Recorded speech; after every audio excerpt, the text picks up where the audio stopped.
हरे Krishna student, आपका स्वागत है श्याम क्लासेज में।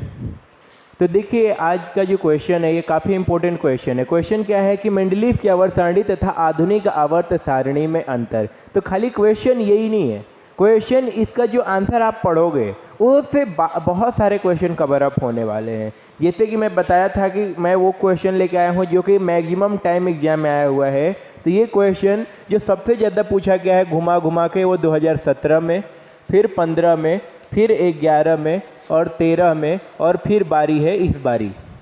समझ में आ रहा है? तो इस क्वेश्चन को ध्यान से समझो। तो मैं इस क्वेश्चन का आंसर इस हिसाब से बताऊंगा कि इसमें छुपे रहेंगे छोटे छोटे बहुत सारे क्वेश्चन। अगर इस क्वेश्चन को आप सही से याद कर लेते हो तो उन छोटे छोटे क्वेश्चनों को भी आप आसानी से कर लोगे।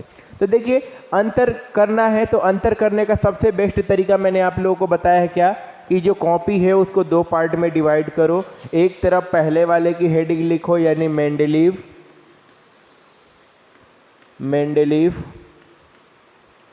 की आवर्त सारणी,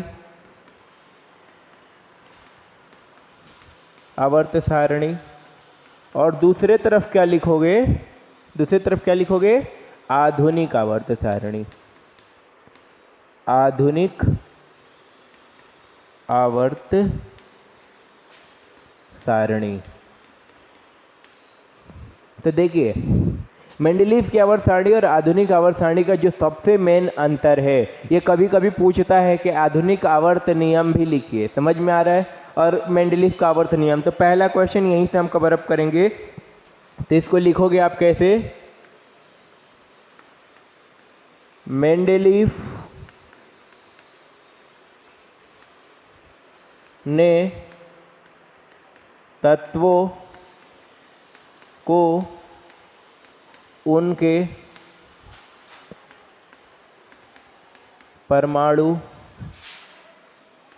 भार के बढ़ते हुए क्रम में रखा। अब एक इन्वर्टेड कॉमा ऐसे शुरू करो और लिखो, इनके अनुसार।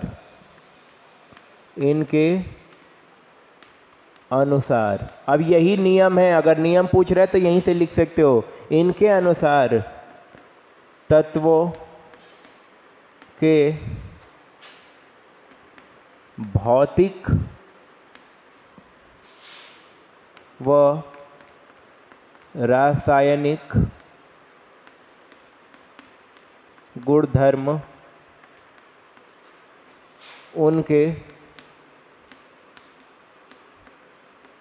परमाणु भारों के आवर्ती फलन होता है। तो देखिए, मेंडलीव की सबसे बड़ा जो अंतर है मेंडलीव ने, यही आता है कि मेंडलीव का नियम लिखिए। तो मेंडलीव का नियम यहाँ से लिख दोगे कि इसके अनुसार, ये जो शुरू है ना यहाँ से, इसके अनुसार और यहाँ तक एक नंबर यहीं से छुप जाएगा। और अंतर है तो अंतर तो ऐसे लिखोगे ही कि मेंडलीव ने तत्वों को उनके परमाणु भार के बढ़ते हुए क्रम में रखा।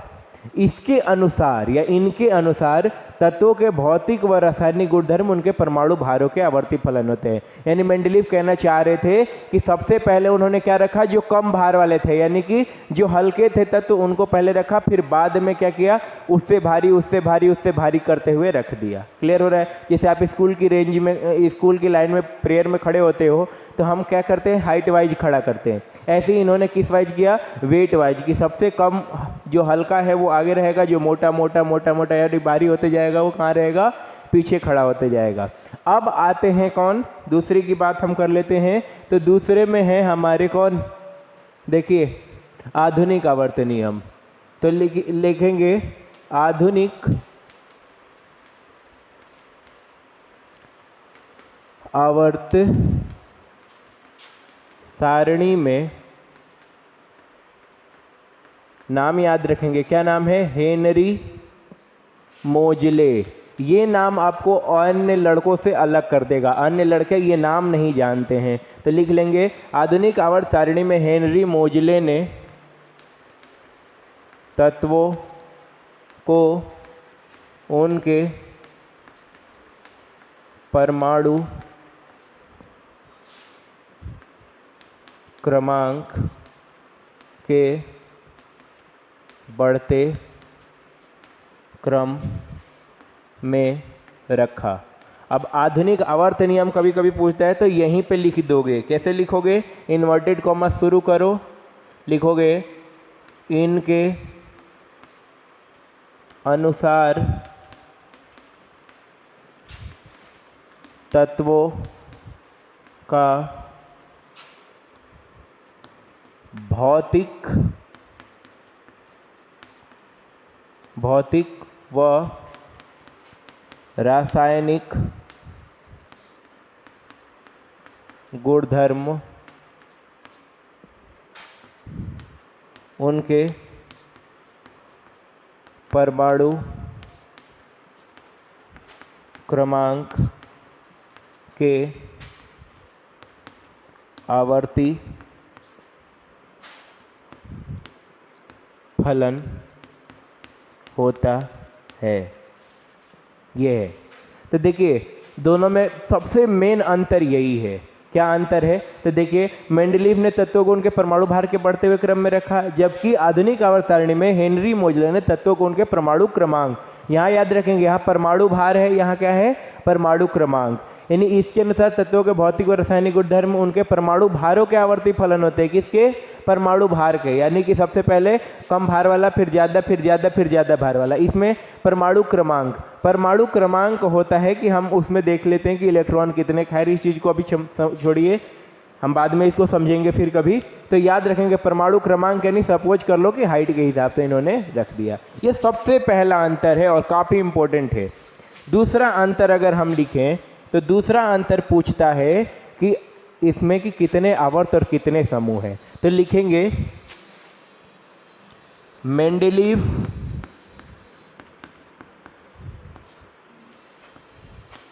की आवर्त सारणी में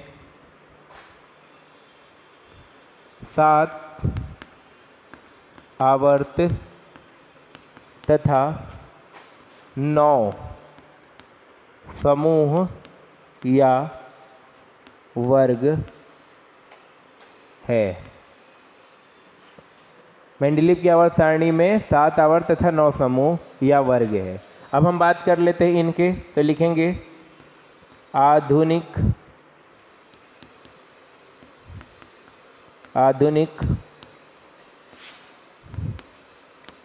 आवर्त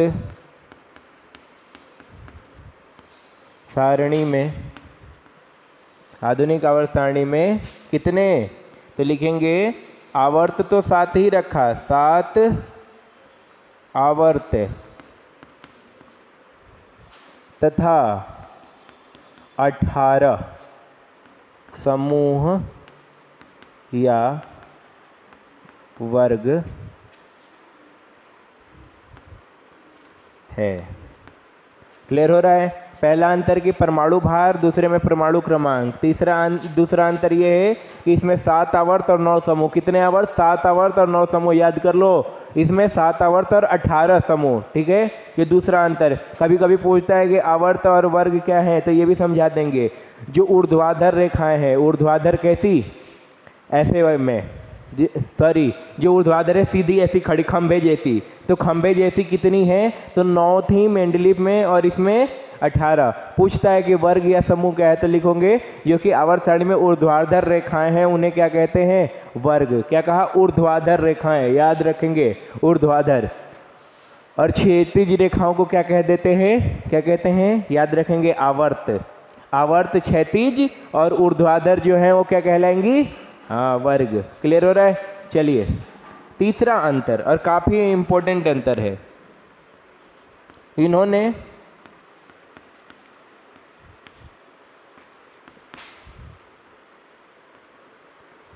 हाइड्रोजन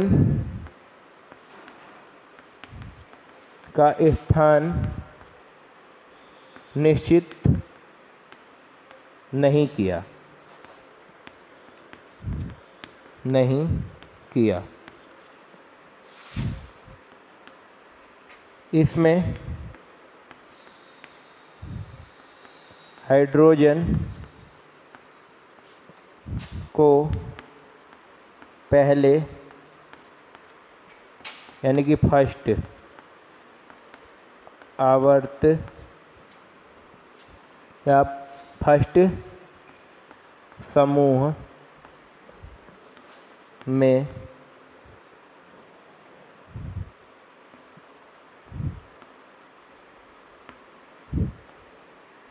रखा गया। तो देखिए ये सबसे बड़ा, ये कभी कभी पूछता है कि मेंडलीव की आवर्त सारणी की सीमाएं बताइए, तो यही लिख सकते हैं कि इन्होंने हाइड्रोजन का स्थान निश्चित नहीं किया। इसमें क्या हुआ, हाइड्रोजन को पहले यानी फर्स्ट समूह में रखा गया। समझ में आ रहा है? यानी कि जो अब की आवर्त सारणी है वो पहले ही हाइड्रोजन को रखती है, लेकिन मेंडलीव ने इसको जगह ही नहीं दिया। और चौथा और आखिरी पॉइंट ये याद रखेंगे। चौथा पॉइंट क्या कहता है, अक्रिय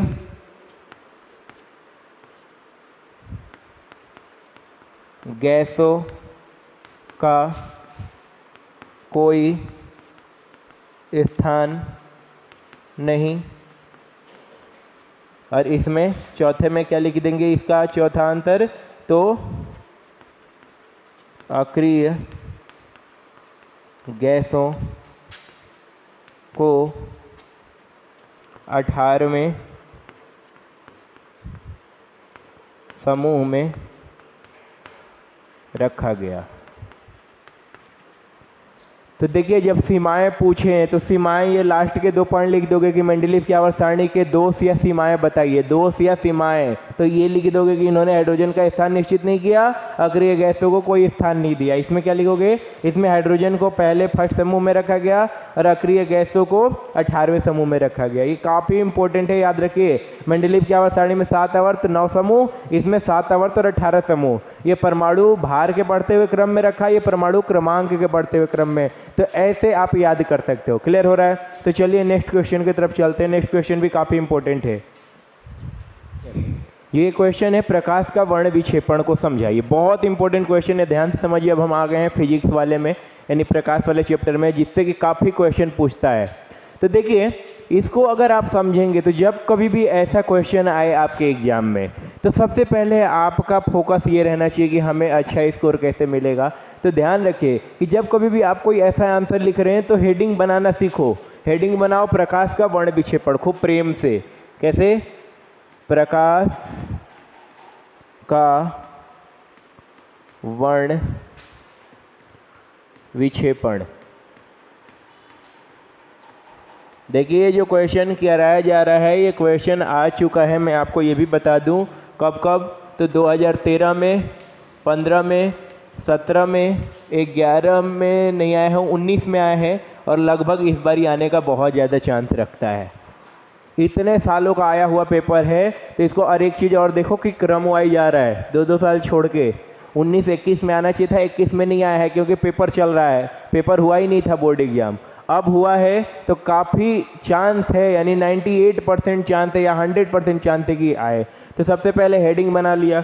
अब चलिए मेरे साथ देखिए क्या है कि जब प्रकाश को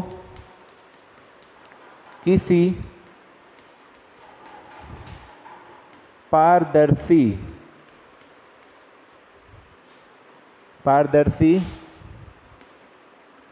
माध्यम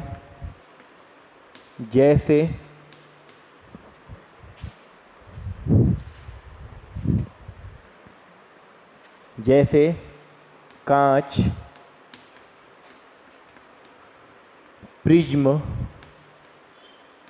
आदि से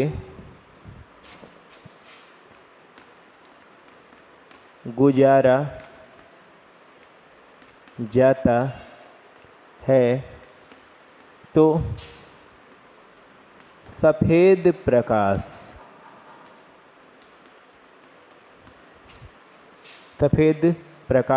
अपने 7 अवयवी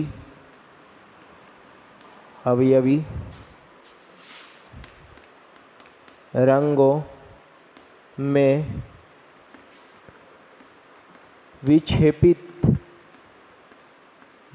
का मतलब है टूटना, टूट जाता है,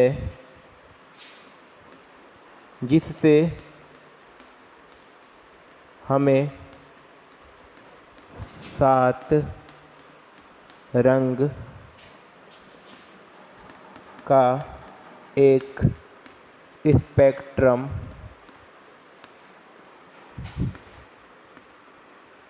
दिखाई देता है, जिसे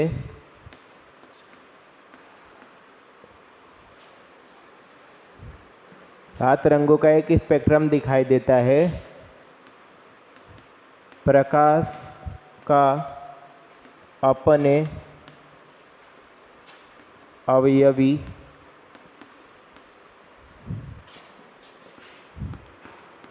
रंगों में टूटने, या क्या लिख दोगे, विभक्त होने की घटना क्या कहलाती है?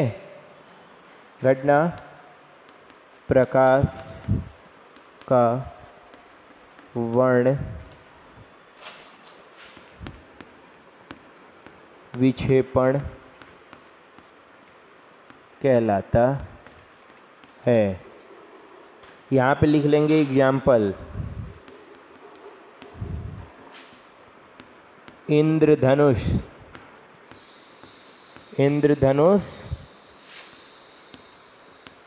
प्रकाश के वर्ण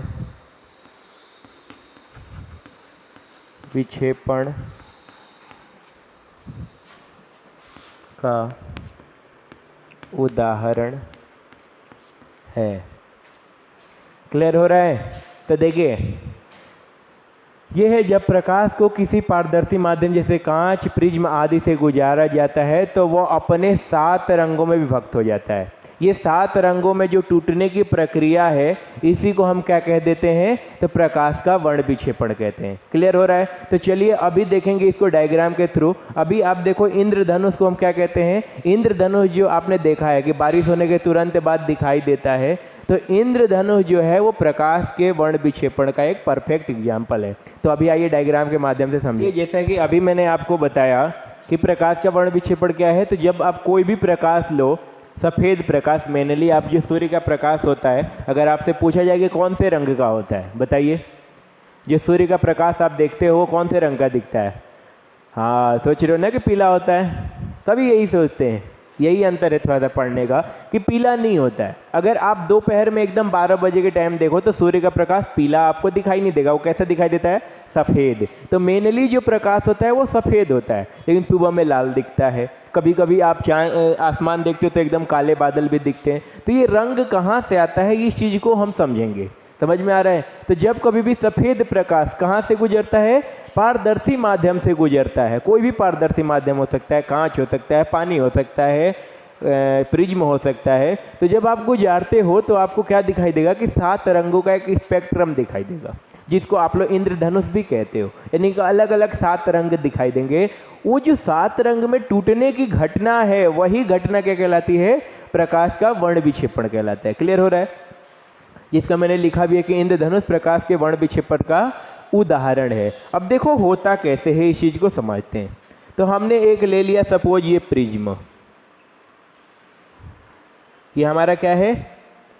प्रिज्म। अब यहां से आ रहा है सफेद प्रकाश। क्या हुआ कि ये सूर्य के पास से कहीं से आया, ये सफेद प्रकाश, ये प्रिज्म पे पड़ा और प्रिज्म इसको क्या करेगा कि 7 रंगों में तोड़ देगा। 1 2 3 4 5 6 7। अब बच्चों को ये 7 रंग याद करने बड़ा टफ लगते हैं। ये डायग्राम ऐसे ही याद रखना। तो टफ मत समझो, इसको ऐसे समझो, विबग्योर। हिंदी वाला मत लिखना, गलत कर दोगे। ऐसे ही याद रखना, विबग्योर, VIBGYOR। और लिखते कैसे, नीचे से लिखोगे, विबग्योर। आर से रेड यानी कि लाल, ओ से ऑरेंज यानी कि नारंगी, वाई से येलो यानी कि पीला, फिर हम बात करें जी से यानी कि हरा ग्रीन, बी से ब्लू यानी कि नीला, आई से इंडिगो, इंडिगो मतलब कि नीला, इंडिगो मतलब होता है जामुनी। कैसा, जामुनी, जैसा आपने नील देखा है। और बचा ये वी से वॉयलेट, वॉयलेट मतलब कहते हैं हम किसको, बैगनी, बैगन के जैसा। ठीक है, तो ये आप इस रंगों को याद रखेंगे। ऐसा कर लेते हो तो आपको पूरा मिल जाएगा। फिर से देख लो, विबग्योर याद रखो, विबग्योर, आर से रेड यानी लाल, ओ से ऑरेंज यानी नारंगी, वाई से येलो मतलब पीला, जी से ग्रीन मतलब हरा, बी से ब्लू यानी नीला, आई से इंडिगो मतलब कि जामुनी, नील कलर का, जो कमीज में नील करते हो जामुनी होता है, एंड वी वायलेट, वायलेट मतलब बैगनी, जो कि बैगन के कलर का होता है। क्लियर हो रहा है, तो इसको याद करोगे। क्लियर हो रहा है, बहुत इंपॉर्टेंट क्वेश्चन है। चलिए नेक्स्ट क्वेश्चन की तरफ आगे बढ़ते हैं।